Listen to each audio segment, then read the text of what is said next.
Hello, beautiful. Like a good neighbor, State Farm is there. Hi, Anthony. How much did my discount double check save me? About $150. Done. I don't have State Farm, but insurance, find me money. I got you $1. Oh, you almost had it. You gotta be quicker than that. Having insurance. I got it. Ha. What is up, guys? Ader here for Footloose Boots, and today I'm just gonna be ranting. I'm gonna be ranting about this boot, the Predator FT. Predator 30, the Predator 24. We don't even know the name of the boot at this point, but I'm still gonna be ranting about it because it has exposed a seedy underbelly, this insidious current that is seeped into the boot collecting, boot wearing market that I just do not like. And I'm gonna be railing against it today in this video. And what is it? It's sneaker culture. What? What's sneaker culture and why is it bad? Essentially, sneaker culture is just collecting shoes, very similar to boots, for either profit, like kind of like getting the most valuable Pokemon or baseball cards, or to wear to show off. You know, it's high fashion, basically. Well, football boots have dabbled in this market every now and then, especially like, say, a LeBron James, you know, Mbappe football cleat, or a Michael Jordan Neymar collab, you know, stuff like that. And it's never been really too big of a problem because of the fact that football boots don't retain their value when worn. And you can argue the same about sneakers, but sneakers are meant to be kind of worn as fashion statements. So if you're wearing them, you're not gonna get them dirty. As soon as you wear a football boot, it's gonna get filthy. There's just no ifs, ands, or buts. Once worn, a football boot's value plummets, just plummets. And that makes sense because these are meant to be worn, used, and unfortunately discarded because there's only a limited shelf life on these boots. I mean, heck, the glue holding the sole plate to the upper is going to eventually fray and snap off. Just the way it is. There is a difference between the sneaker culture and the football boot collecting culture.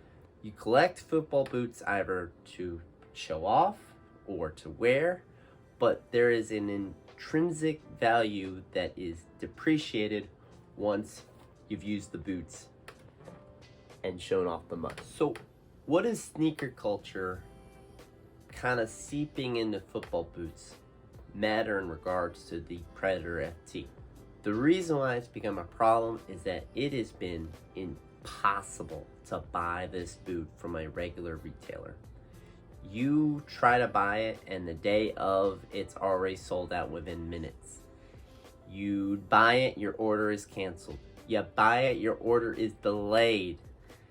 I am almost shocked I even got this pair before March because I was literally refreshing websites every day. There's nothing. Hit refresh. Still nothing. Hit it again. Still nothing. Hit it again. Still nothing. Hit it again. Just to secure a pair of my size.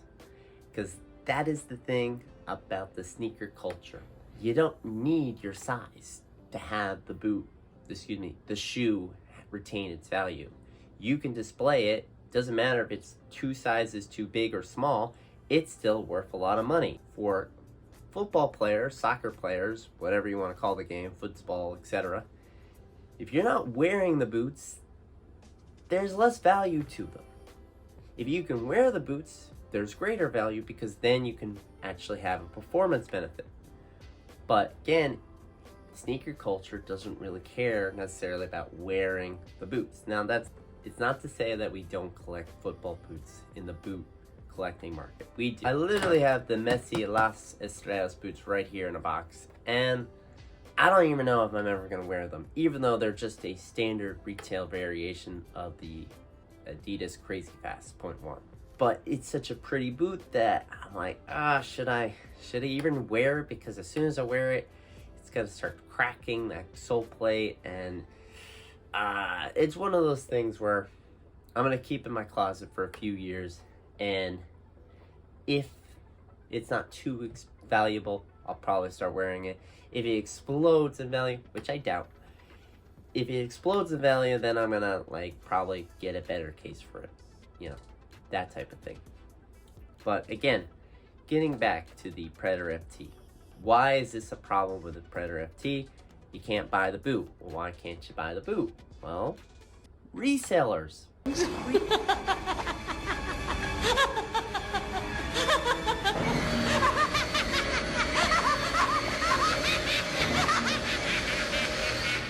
Resellers are killing this boot's market. And not in the sense that, oh, it's not valuable.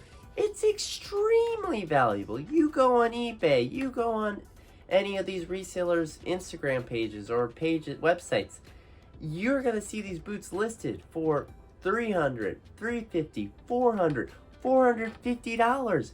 These retail for $280, a little under $300. There's no way these should be costing you almost $500 to buy. And the thing is that you could argue, well, it's just the tongue, you know, it's not really that big of a performance benefit. There are plenty of variations of the regular tongue variation of the boot. That's not the fold over tongue. You could have bought those types of boots and had no problem buying them if you bought the regular variation without the tongue. But here's the thing.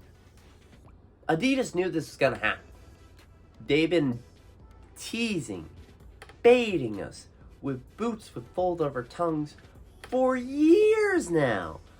All I ever see about when they come out with a new Predator is complaints of it doesn't have a tongue. It doesn't have a tongue. It doesn't have a tongue. And what I mean by the teasing is that they'll release the remakes from Accelerator to Absolute, etc. of the Predator. And every time they do it, they charge $350 and it sells up pretty much instantly. But you could always at least get in line to buy the boot if you really wanted it. And heck, I applauded Adidas for this boot particularly, in that it was readily available for many months of the year. I knew someone who bought this a year after it came out. So they came out like November, December of 2022. I knew someone who bought this in December of 23. So Adidas was giving this boot a wide release because they know we love the tongue. It's dumb. It's nostalgic. They know, though, that these boots always sold out because of the tongue. I guarantee if they released the Absolute without a tongue, people would be like, well, what's the point? So Adidas knew that this was going to sell like hotcakes. Give us Predator with a tongue. Give us Predator with a tongue. Finally, they give us a Predator with a tongue. And you can't even buy it because it's sold out instantly as soon as you try to buy it. I don't know how a regular, just Adidas Predator fan who's not a super big boot collecting nerd, who just kind of buys the boot that they like when they see it. Ooh, those Copa Gloros, they have the tongue. I'll buy them. Ooh, the Predator remakes are coming out. I'll buy them. Ooh, the new Predators have a tongue. Wait, I can't buy these. They're gone. Why does no retailers have them? And this is where I get into the sneaker culture, and particularly the resellers. So, resellers have been a problem in the sneaker culture for many years. Again, as soon as, you know, these brands with the sneakers come out, you know, Nike, Adidas, Puma, New Balance, etc., or I'm not in high fashion, so I can't tell you any other brands, but as soon as those brands come out with their sneakers, they sell out instantly, and then they're in the hands of resellers who are trying to sell them, but also not get screwed by other people buying them. Again, it's become like Pokemon cards. You take that Charizard that I traded you for a Mewtwo and flip it for $50. That person takes that Charizard and flips it for another $100. And then eventually, 20 years later, that Charizard is being auctioned off in an auction for $100,000. that is kind of what's happening with the sneaker market. It's gotten so bad that I've heard of resellers having clients come to them because they won't ship it to them. Come to them, and with the box that they have the boots, or excuse me, have the shoes in, that prove, hey, these are official licensed shoes, they're not fakes, knockoffs, etc. And they'll have their clients crush the box in front of them, just so they know that those clients are not going to turn around and sell them for a profit elsewhere. Because that is what's going on with the resale market. It has gone bonkers, where resellers are trying to screw out other resellers, pretending to be clients, when really they're just looking to flip those shoes for another quick buck elsewhere. It is unbelievable. And again, it's got its own problems, but you can find sneakers to wear. You not be the most fashionable person in the world, but you can always find sneakers to wear. Football boots are different. You're not going to get the same performance characteristics from a Predator as you would, say, Mercurial. They're vastly different boots. Yes, the boots do not make the player, but guess what? If I want a thin synthetic speed boot, I'm going Mercurial. If I want a boot with a little bit of grip elements that's a little bit thicker, I'm going Predator. Those are two vastly different experiences that you can't just say, well, just pick one. They're different. And that's the wonderful thing about football boots, is that they're different. They're vastly different in experience. And because of the resale market just grabbing a hold of all these boots, you're not getting people who would like the tongue a chance to experience the tongue. It is almost March before I got this. And honestly, I was lucky because I was refreshing the page every day. There's nothing. Hit refresh. Stalling. Hit it again. Stalling. Hit it again. Stalling. Hit it again. Most people do not have the patience to do that. Just flat out don't. So what do I mean by the resellers picking up all these boots? How is this happening? Let me explain. I'm going to use my story of how I was trying to pick up the fold over tongue variation to explain how that happens. So let's start with the Predator 30, those Jude Bellingham boots that were just so iconic. They were crocodile pattern or snakeskin pattern, and they had a very almost wine maroon color with the sole plate and the tongue. They were incredible. Only 1,900 pairs, something like that, released. Incredible boots. So they get released kind of here and there around the world. You know, you have your retailers get a couple pairs. Adidas Europe gets a few pairs. Adidas, you know, Asia gets a few pairs, and Adidas North America gets a few pairs. The night of Adidas USA, the night that Adidas America gets their pairs, I stay up to 2 a.m. I'm in the queue, ready to buy my size, and it's gone. Because everyone was trying to get them.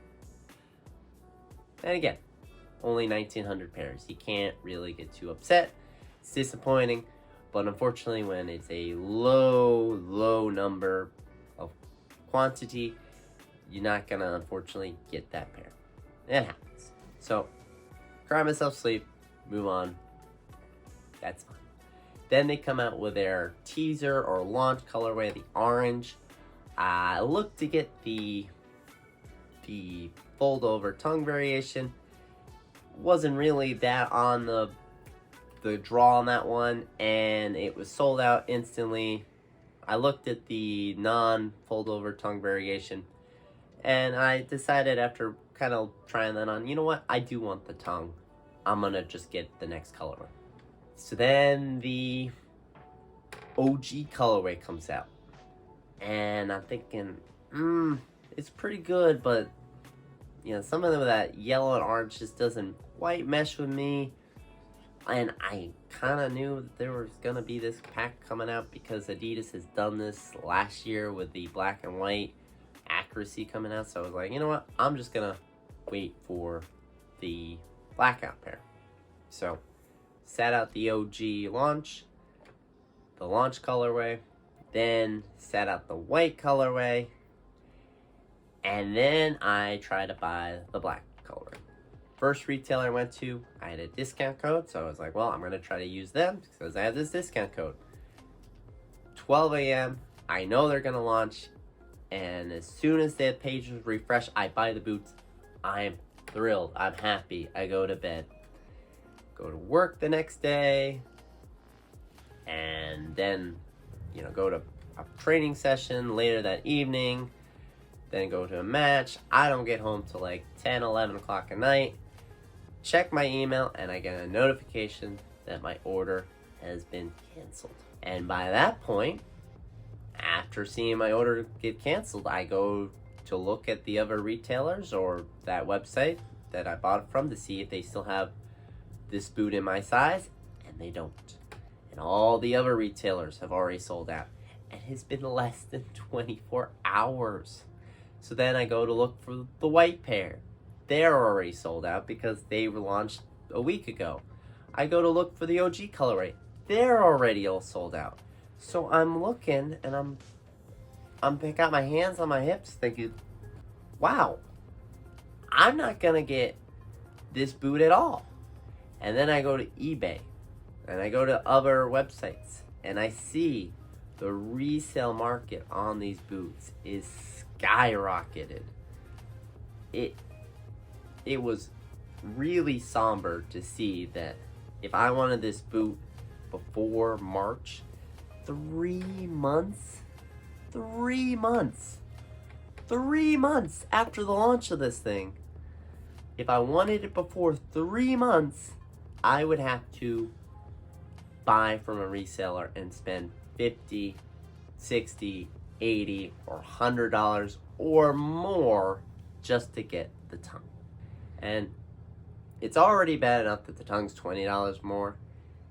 I'm not spending $100 more for a tongue. It's just not happening. So, let's backtrack. Why did I initially not get this pair? That is because when retailers sell their product, they'll tend to give a preference to those who buy more. So if I spend $1,000 and you spend $100, well, they're gonna make sure my cart is filled with all the items over your cart because I'm spending more money. Now, that doesn't always happen. A lot of websites have a limit of 1 boot per customer, but a lot of these resellers have gotten really good with their technology where they'll have multiple email addresses, multiple accounts, and they just press a button and multiples of those accounts will buy the boots at the same time. Again, lots of retailers and Adidas have been trying to do different things to kind of stop that, but it happens. We all know it happens. The bots just buy them up and boom. So, again, back to my example, when I first bought these pair, I was just buying this. I wasn't buying 5 pairs. I wasn't buying 6 pairs. Well, the system gave preference to those who bought more in bulk versus me, who just bought 1 pair and declined my order. And again, because the resellers now are buying all the Predator FTs, because again, they do not care about the size. They just want to flip it. Now they have all the product, and you and me, the average consumer, are stuck looking for scraps, if we can find any. And again, I'm not buying this boot in a size 10. I'm not buying this boot in a size 6. I'm buying it in a 8 because that is my size. So that limits my pool to a very select few. Meanwhile, the resellers just need to buy the boot because they're looking to flip it. I'm going to contradict myself a little bit here. I don't actually blame the resellers. I'm really mad at them. I'm fuming that it's become basically a full-time job to buy a Predator FT. That should never be the case. It should be fun. It should not be a job. So I'm fuming at the resellers for that. But I also see it from their perspective. Resellers are actually a very valuable thing in the boot collecting market. Because when, let's take our lovely Under Armour Shadow Pro, for example here. When retailers or the brands themselves are done with their product and are ready to launch the new product, aka the Shadow Elite 2, they're going to try to get rid of this. You cannot buy the Shadow Pro on Under Armour's website anymore. It's gone. Retailers are already discounting them at, half or more just to get rid of their stock so they can replenish their stock with a new model. So resellers are actually really helpful in people who didn't necessarily get a chance to buy the first variation or the colorway they like, or they were wearing other boots at the time and now a few years later, you know what, I want to try that boot. So resellers actually do a really good job because they buy the excess stock from all these retailers and brands and then they sell it to you. Now sometimes they sell it for extreme, crazy prices, but often they'll sell it for a discount. They'll sell it under a retail price of a regular boot because they know that it's an older generation and technically the technology is not, new, it's old. So resellers are actually very helpful in the boot collecting market for trying older boots. A great example is this Hypervenom. I got the original Hypervenom 2. That upper was terrible, so I wrote the boot off at the time. I was like, no, never doing the Hypervenom Phantom, whatever, ever again. Now, obviously I've worn other Phantoms, but for this generation, I wrote the boot off. I had seen little snippets though that changed the upper, but I just was like, no, I'm not trying. The boot was terrible, don't care. Well, then I educated myself years later and realized that they took the upper from the OG Hypervenom and replaced the second generation. So this is actually a 2.5. It's almost a new boot entirely. In fact, it's probably between the Hypervenom 1 and 2, the 2.5 is probably the best Hypervenom you can get. So I have been hunting down this boot for a while, so long. And this is where the resellers can actually help. The reseller got this boot, it's perfect condition. I DM them the price and they said, hey, basically retail for what a standard boot would be. That's what I paid. Basically if this was a present day boot, that's what I bought. And I could not be happier with it. The condition's great, no sole separation. It is a phenomenal boot. So that is the example of a reseller doing a good job and why it's actually helpful to have the resellers get the old product and sell it back to you. Because again, I missed out on this boot and I am so happy that I actually got a chance to wear it because it is really good.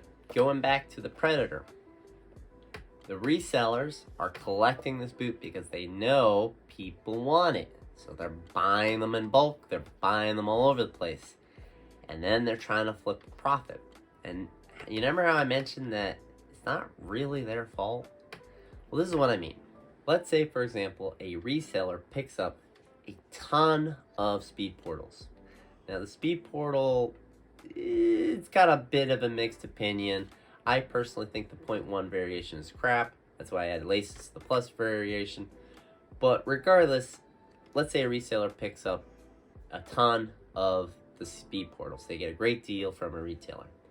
Well, now they have to push this product out. And then you have people like myself, other boot reviewers who are saying, speed portal's pretty bad.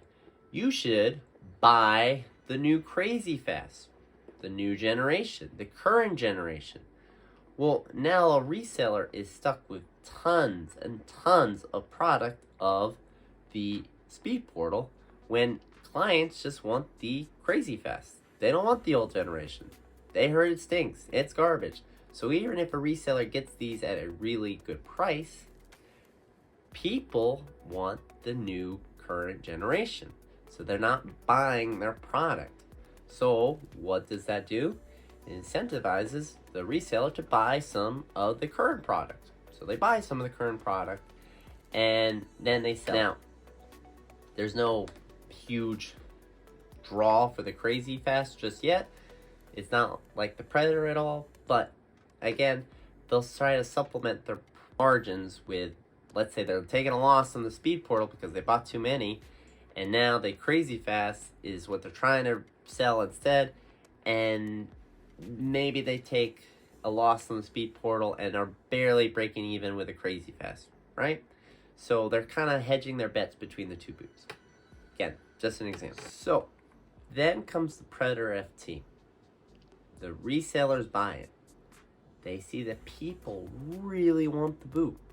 Because obviously, Pred fans have been screaming, we want a tongue, we want a tongue, we want a tongue for, I think, yeah, well, almost 15 years now, guys. Jeez. So they know that people want this boot. So they buy in bulk. And then they flip it for $50, $100, $150 profit. That then offsets their cost of maybe only turning even or a small profit off their current lineup with, let's say, crazy fast, right? Again, all these retailers and resellers and the big brands are buying and selling these boots to each other at the fraction of the price that you and I pay for it. But that's because the expectation is to buy in bulk. I'll sell you a Predator FT for, let's say, $160, but you're buying 30 of them. That's the expectation. I'm selling you the Crazy Fast for $100, but you're buying 250 pairs of these. Because again, the expectation is that now you hold the product, you can upcharge it to what Adidas tells you to. Resellers are a little bit different. They don't have to follow the same rules because they're like a third party. They're not, middleman. The retailer then sells it at what Adidas' suggested prices. They then make their profit and continue their relationship with Adidas. The reseller, meanwhile, gets it from the retailer, their leftover stock, at a cheaper price, but a limited quantity, and a more volatile market in that sometimes they'll get 30 pairs, sometimes they'll get 10 or none. They don't have as quite as tight market as Adidas with retailers because Adidas needs someone to sell their product. Well, then the Predator FT comes along. The resellers see this boot. A lot of them are sneakerheads. They see the hype. They see a quick buck that they can make with a quick profit turnover, buy a bunch of these in bulk, and now they can make up for the loss or make up for the fact that they didn't make as much on the Crazy Fast. Again, this is all example. I'm not a reseller, so I don't know the exact books of them. I'm just trying to see it from their perspective. Now this brings me to my point. Who should I be really angry at? Should I be mad at the retailers for not doing a better job controlling what gets put out onto the market, how many pairs one person buys? Should I be mad at the resellers who are buying all these boots in bulk just to flip it for a quick buck? Or should I be mad at Adidas? Because Adidas knows that we've been screaming for a Predator FT for years.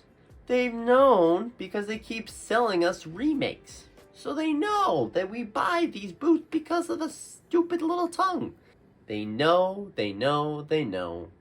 And yet, when it came to the launch, it's almost as if Adidas has kept supply low to drive hype up. Yeah, Adidas is responsible for this. You even see it with their marketing, where it's like, ooh, secret van.